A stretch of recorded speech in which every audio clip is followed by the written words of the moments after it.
how informative is that really? Because if that's true, it can always be true of anything.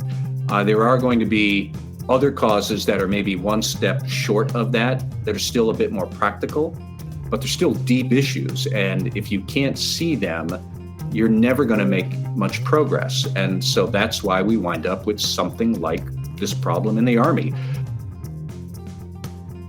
This is Tom Fox. In this episode of Compliance Into the Weeds, Matt, Kelly, and I take a deep dive into a recent GAO report on the Army's SHARP program, which is designed to address sexual harassment problems in the Army and mine it for lessons for the compliance professional. Compliance Into the Weeds is a production of the Compliance Podcast Network. Before we get started, a quick word from our sponsor.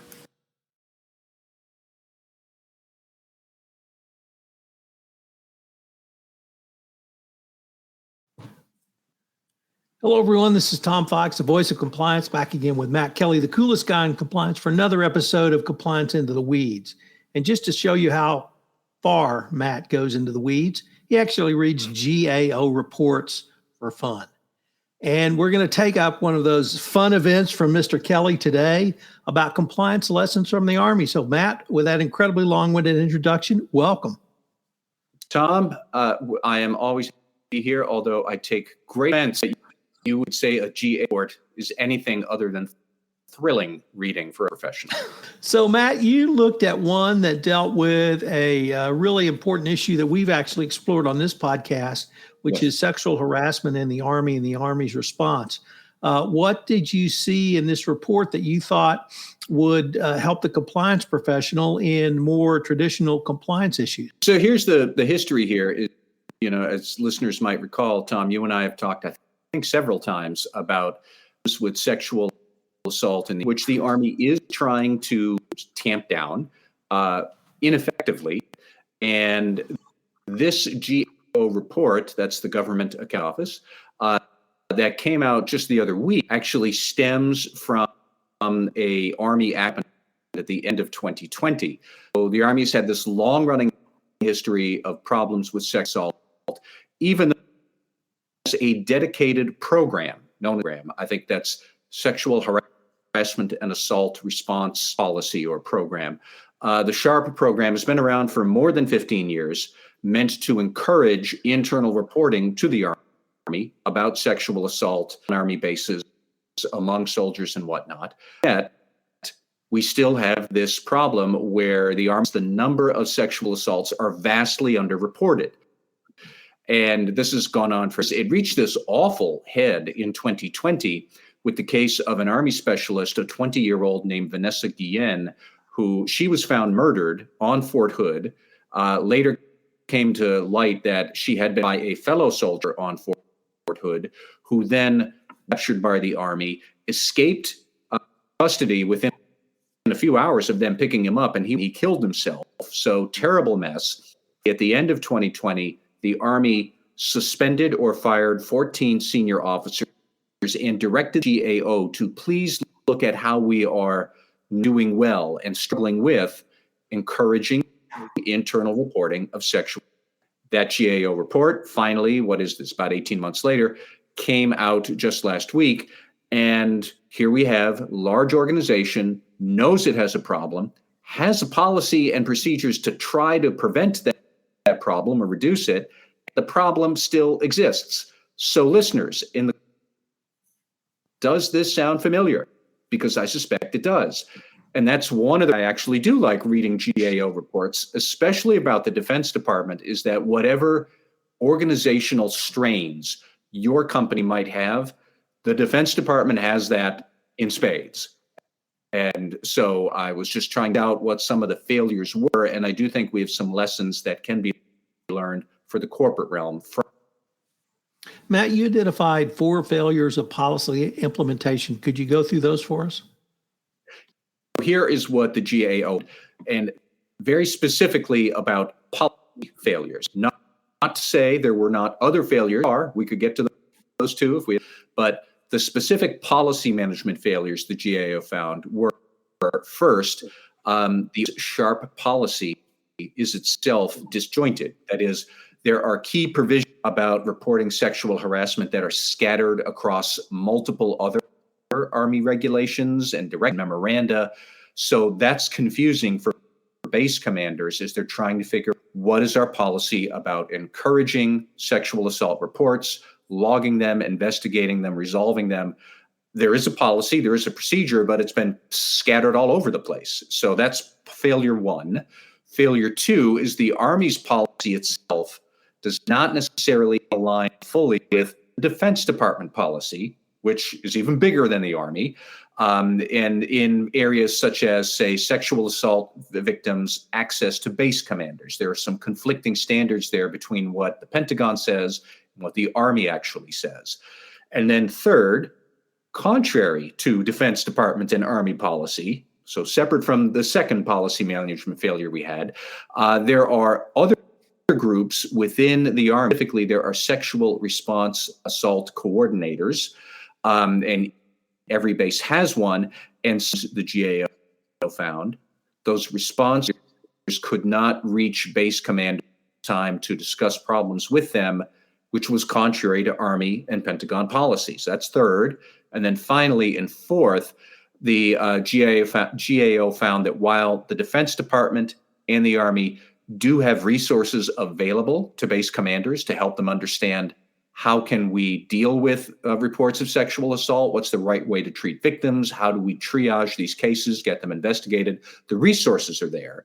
But commanders aren't always aware resources are there, or all of them are there, or how I should or shouldn't use and access those resources if I'm a base commander. So that's the fourth problem that we have. Matt, you were able to tease each one of those out for the broader compliance community. How did you see those relate to really everyday issues that many CCOs and compliance functions face? Well, I do think that if you look at the abstract version of what those GAO failures were, or what the Defense Department failures were that the GAO found, at an abstract level, here's what we have. So flaws in policy management.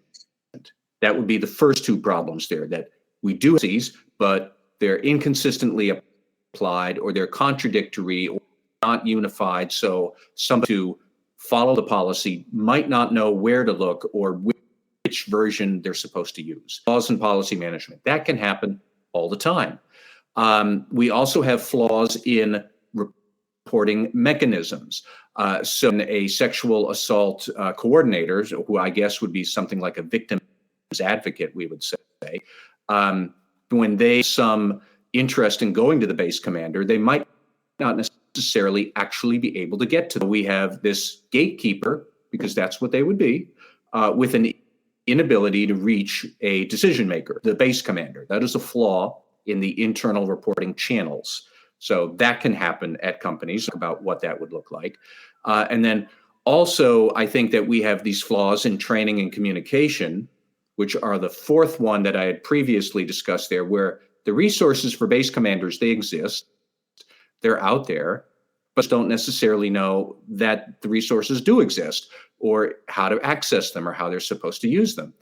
That's a failure of training and communication. It's not necessarily the fault of the base commander. So failures in what the reporting mechanisms are, failures in managing a policy, training and communication around a policy. We have talked about those problems ad nauseum in compliance land for many, many, many years. And this is just a more specific example within the Army of what. So, and that's the part that really drew my attention and praise in this blog post, Matt, because compliance professionals certainly understand the need for policy and procedures. They understand the need for training and communication, but matching those two up in what the department would say is your compliance, communication, and training effective. So here we have a prime example of where it's not effective, and why that key term effectiveness is so critical in the DOJ's eyes. Yeah, it's striking to me that the Army is a big problem, and they have been working on it for years, but they still seem unable to get out of their actually move the needle on.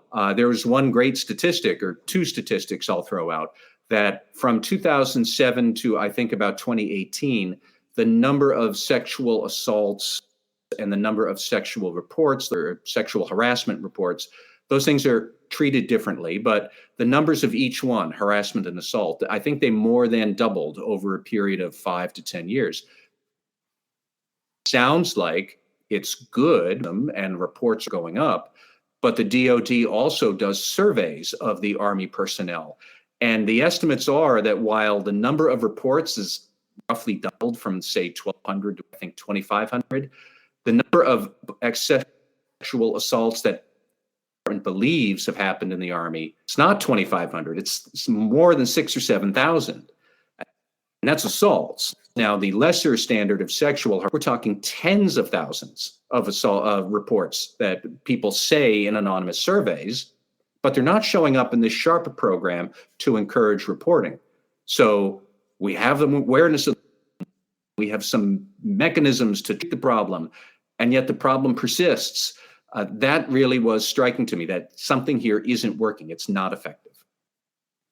And you seem to draw that out in a final discussion around culture. How does all of that overlay into some of these specific issues that the GAO identified and that you've been able to articulate in your blog post? Well, before we get to culture, I want to stall for a minute and say I took some of those issues that we mentioned a minute or two ago, and I put them into three sort of leading questions. Ask yourself, if you're a compliance officer, do I have these sorts of problems within my organization? And so questions to figure it out would be something like, do we have conflicting policy statements about insert misconduct here? Could be anything, in various operations of the enterprise. And I think that would be very possible in a large global organization, especially when we're talking about speaking up. If you have a large presence in Europe, there's a whole lot of other policy details around internal reporting and employee privacy that you have to navigate. Do you have different policies that are existing in different parts of the end? That's going to be one question to ask. Number two, do we have fully empowered gatekeepers, or have we fully empowered gatekeepers to help in escalating concerns to management? That gets back to those sexual assault response coordinators not being A-based commanders. So in the corporate world, that might be something like HR is not allowed to report, the local HR units might not be allowed harassment issues to the main headquarters. You can only report it to CEO. That is exactly the sort of problem that Wall, with its FCPA issues way back in the 10s, where local compliance people had to report to local general counsels and business units, not to the central compliance team in Arkansas. Big mess ensued because gatekeepers were being blocked. And then third, have you communicated your resources and expectations to first line managers? And in the Army, that would be the base commander. They're the ones who are running the operating unit, which is a base. And they didn't know what their resources were. So you could think through, if you are a plant manager and you're likely to witness sexual harassment, are we, the compliance and HR team, are we reaching those first line plant managers so they know what to do? Maybe they are, maybe they're not, but that to think through is, how are we reaching the first line to be able to train them? They should implement the policy and how they should handle it. Back to your question about corporate culture. So for all of this stuff about policy management we've been talking about for 15 minutes, there's a lot of other problems with sexual assault in the Army that I think, it's not just about policy. What struck me as I was reading all of that is that when we go back to that 2020 event where Specialist Guillen was murdered and then her assailant was escaped custody and he killed himself, and then the Army investigated, hired a whole bunch of senior officers, a report that time, the report that was published at the December 20, I think it was when the senior officers were fired, it did out that there's still a deficit of corporate culture in the Army, and senior officers just not taking sexual assault claims seriously. So I'm just going to read out a part of it that I have up here on my screen. The dearth of command emphasis on the SHARP allowed form to precede substance. across the installation being Fort Hood in this instance. The end that a SHARP program that appeared to be compliant on the surface, but was hollow and lacking in leadership attention, day-to-day implementation, broad acceptance by enlisted soldiers, and inculcation into the culture and character of the Fort Hood community. So if I struck out the references to Fort Hood, we could apply that to, I think, a lot of big companies. You have a compliance program that looks great on the surface, and nobody really takes it seriously in practice. We have talked about that many, many times on this podcast. I'm sure a lot of listeners are nodding their heads. So there is still, for all of the policy management issues here, there's still a corporate culture failure that too many senior executives in the Army, which are senior officers really, lieutenant colonels, generals, captains, I guess, I'm not quite sure, but they're not the issue seriously enough. And the enlisted soldiers take their cues from that and have this chronic, pervasive issue with the Army. I really found it interesting that you could take this and analogize it over, but it also points to the power of root cause analysis, investigations, and really learning from your mistakes. So I was wondering if you might conclude with a few words about why it's so important to have a deep dive into whatever the issue might be and use the lessons learned really to build out your program going forward, Matt. Well, I do think that one point we should remember about a root cause analysis is that, especially in larger organizations and with issues or organizational deficits that can't seem to be cured, it's not a root cause, it's root causal. Policy management failures are definitely one cause of what's going wrong with the Army, but so are corporate culture issues. I think so are training issues generally. And you would probably see something similar at a lot of large organizations with problems around, let's just pick a FCPA. You could have weak accounting policies, and you could have poor training, and you could have weak attention from middle managers in overseas business units who don't take it seriously. Those are going to be multiple causes, and you really have to think that through. You could, I suppose, ultimately say the final root cause is lack of commitment from senior leaders, but how informative is that really? Because if that's true, it can always be true of anything. There are going to be other causes that are maybe one step short of that are still a bit more practical, but they're still deep issues. And if you can't see them, you're never going to make much progress. And so that's why we wind up with something like this problem in the Army. They have been trying to address this for decades, and they are doing a better job than they were, but they're still not doing it anywhere near as well as they should. And I don't think that's anything a lot of Army people would disagree with. Tom, you and I have had other guests on this podcast who have served in the Army and who talked about these issues. So that's what I would counsel corporate compliance officers to think about. What are the multiple root causes that might be feeding into each other to lead to this much more endemic sort of you might be grappling with? Well, I hope you continue to read GAO reports and continue to data mine them for the compliance community, Matt. I look forward to seeing what next week brings us. Always time every day. Thank you very much.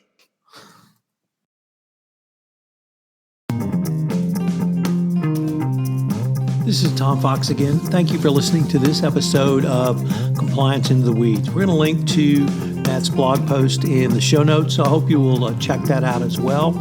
I hope you'll join Matt and I again for another episode of Compliance into the Weeds next week.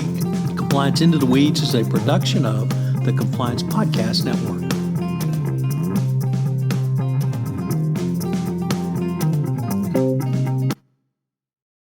This podcast is a part of the C-Suite Radio Network.